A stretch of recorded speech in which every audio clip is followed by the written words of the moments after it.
je réponds à la question de plusieurs personnes. Comment on fait un levain maison, Joanie? Mais comment qu'on fait ça?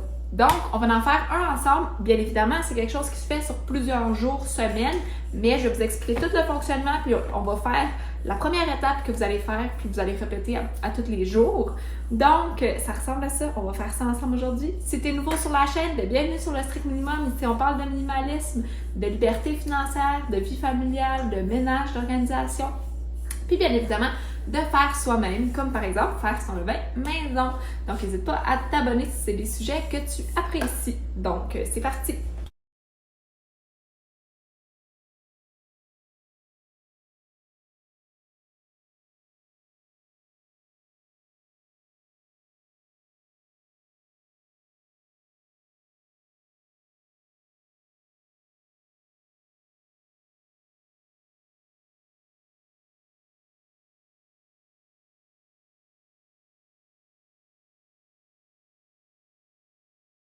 Premièrement, qu'est-ce qu'un levain maison? Un levain maison, c'est l'ingrédient qui va te permettre que ton pain lève ou que tes autres recettes que tu vas faire fonctionnent. Donc, ça va remplacer la levure instantanée du supermarché. Donc, au final, tu vas savoir exactement ce que tu as dans ton pain. Au final, qu'est-ce qu'il va? Ça va être, c'est de l'eau puis de la farine. C'est pas compliqué, le levain, c'est vraiment juste ça, puis du temps, puis la magie s'opère. Donc, moi, bien évidemment, j'ai mon levain qui est déjà actif ici, mais on va en faire un ensemble. Il était dans le frigidaire, donc j'en ai besoin dans quelques jours. Donc, je vais le sortir pour qu'il prenne la température de la pièce avant de le nourrir. Bref, je vais tout vous expliquer ça après. C'est quoi le levain? C'est, comme je vous dis, c'est de l'eau et de la farine. Puis c'est simplement qu'il y a les bonnes bactéries de l'air vont aller dans le levain, puis ça va permettre en sorte qu'il devienne actif. Puis lorsqu'il est actif, on peut l'utiliser dans le pain. Les avantages du levain maison, c'est vraiment, on connaît les ingrédients, c'est qu'il y a des gens qui sont allergiques au gluten, puis quand ils mangent des pains au levain maison, ben ils tolèrent bien ce pain-là. Donc, c'est beaucoup mieux là, au niveau de digestion, parce qu'il y a une certaine comme fermentation qui se fait pas dans le levain. Les objets que tu as besoin pour faire ton levain maison, c'est un pot maçon comme ça. Il peut être vraiment petit, c'est pas grave parce qu'au départ, tu vas en faire une petite quantité. Parfois, j'ai un gros pot, mais là, ça c'est plus tard, on y reviendra. Mais pour commencer ton levain, un petit pot maçon fonctionne. De la farine, si tu utilises la farine blanche, prends de la farine blanche non blanchie, de la farine non blanchie. Tu peux prendre aussi de la farine, de différents types de farine. De l'eau filtrée, idéalement. Moi, j'ai essayé de faire avec de l'eau de robinet, mais à cause du chlore, c'est pas les résultats les meilleurs résultats que j'ai eus. Donc, j'essaie de prendre de l'eau filtrée. Vous avez besoin aussi soit du capuchon, du pot, d'un élastique pour savoir votre niveau de levain, c'est où que vous allez le mettre. Comme par exemple ici, mon levain il est jusqu'à là, donc l'élastique il est là, puis quand il va devenir actif, ben, il est supposé doubler puis avoir des bulles. Donc ça va, c'est comme ça que c'est ton repère dans le fond, l'élastique. Tu peux soit mettre le capuchon par-dessus, l'air est supposé passer un peu. J'ai pas eu les meilleurs résultats, mais je sais qu'il y a beaucoup de monde qui met simplement le capuchon sans mettre le truc pour visser dessus. Moi, je mets comme l'essuie-tout, c'est l'affaire la plus simple que j'ai trouvée, je le réutilise pendant longtemps, puis c'est les meilleurs résultats que j'ai eu avec ça, mais ça peut être un autre type de linge, ça peut être un linge lavable, c'est vraiment à ta guise, là, fais des essais-erreurs tant que l'air passe, comme un couvercle comme ça, techniquement l'air passe, fait que c'est à essayer pour toi. Donc, qu'est-ce qu'on commence par faire, c'est tu prends soit ta balance ou des tasses à mesurer. Si tu prends des tasses à mesurer, il faut que c'est vraiment la recette 1-1-1. Donc, par exemple, une tasse d'eau, une tasse... Ben non, excusez, t'as pas de levain pour commencer, là, mais c'est une tasse d'eau et une tasse de farine. Puis le lendemain, ben, ça va être une tasse de levain, une tasse de farine, une tasse d'eau. Donc, tu vois le principe, mais si tu y vas avec une tasse, ça va être beaucoup plus... tu vas en avoir trop. Donc, moi, j'y allais vraiment avec une demi-tasse, une demi-tasse, une demi-tasse. Puis même que l'hiver, quand il fait froid, j'y allais plus avec un quart d'eau, un quart de tasse d'eau. Donc à toi de voir là, ce que tu préfères. Si tu mets les mêmes quantités, essaie de mettre ton levain soit dans ton micro-ondes ou dans ton four en allumant la lumière. pour que ce soit un environnement plus chaud quand c'est l'hiver, parce que c'est vraiment ça qui va faire en sorte que tu vas réussir ton levain à avoir un environnement chaud, puis respecter les quantités. Donc, moi, je le fais à la balance, donc même principe, c'est du 1-1-1, donc je te conseille d'y aller là, avec, mettons, un 25 g de farine avec un 25 g d'eau.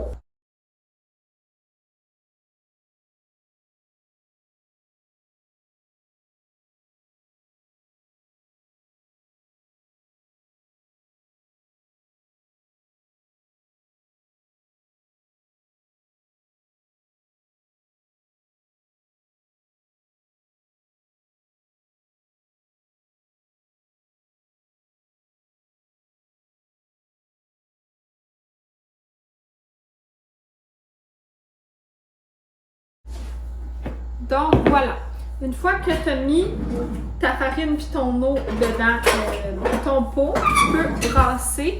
Il ne faut pas utiliser de métal dans le levain, ça pourrait nuire au fait qu'il devienne actif. Donc, utilise jamais de métal. Un ustensile de bois ou de plastique comme ça, c'est parfait. Puis j'aime bien les ustensiles comme ça parce que tu peux nettoyer ton contour de pot maçon pour pas que ce soit trop sale. Parce que c'est plus le fun, c'est un beau pot. Donc là, tu brasses ton levain. L'important, c'est vraiment qu'il ne reste plus de farine. Il ne faut vraiment pas que tu aies de surplus. Qui reste collé sur un bord de pot. Parce que si tu laisses de la farine, bien, ça va te faire des motons dans ton levain. Donc, tu as ton levain comme ça. Je ne sais pas si vous le voyez bien, mais bref, là, une fois qu'il est brassé, tu as commencé ton levain. Bravo, tu as débuté ton levain. Ensuite, c'est de mettre ton capuchon ou ton petit papier dessus. Donc, par exemple, vous voyez, mes rebords sont sales. Donc, genre, je prends le temps de les nettoyer.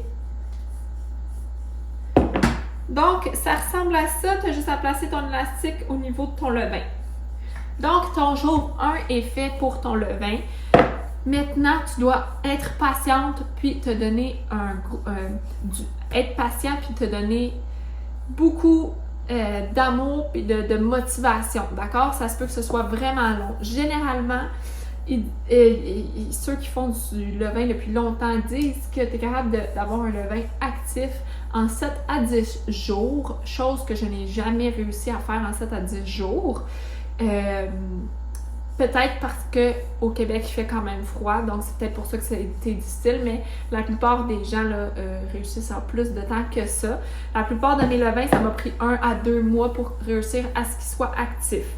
Donc, sois patient. Donc, ta première journée, en fait, tu vas mettre ton papier dessus ton levain. Tu peux mettre un élastique par-dessus. Ensuite, tu laisses sur le comptoir ou dans ton four, ou peu importe, à température ou quelque part que c'est chaud.